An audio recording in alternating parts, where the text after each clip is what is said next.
pag-usab mga angkol ug mga auntie. Tuguti ko usab ninyong mangayo na sabtag katahuran. Magandang gabi po sa inyo. Sa lahat pong mga nakikinig ngayon sa kani-kanilang mga sasakyan. Hello po sa inyo sa mga nasa bahay ngayon. Good evening.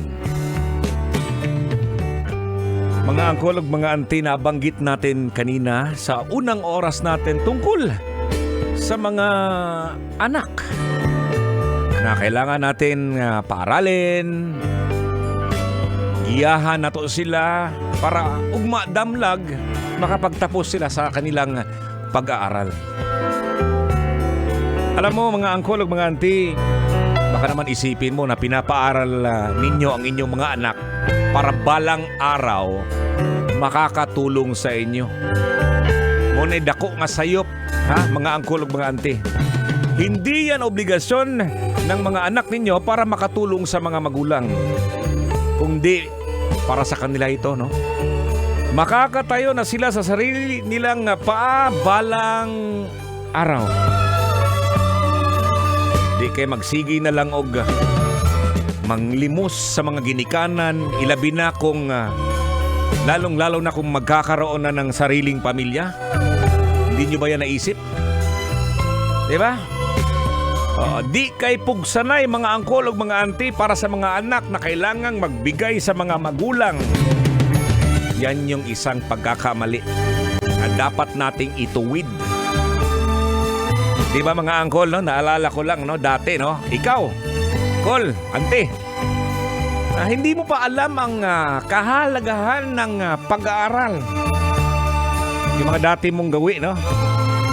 Kusog ka ikang mamayabas, di mo sudog klase. Ambot na lang. Ulahin na ang pagmahay. Repentance always comes last. Ayan, good evening po sa lahat po ng mga nakatutok sa atin sa 90.7 Love Radio. Magandang gabi. Ito po si Totoy Bato. Sa mga nanonood sa atin sa Facebook Live, hello din.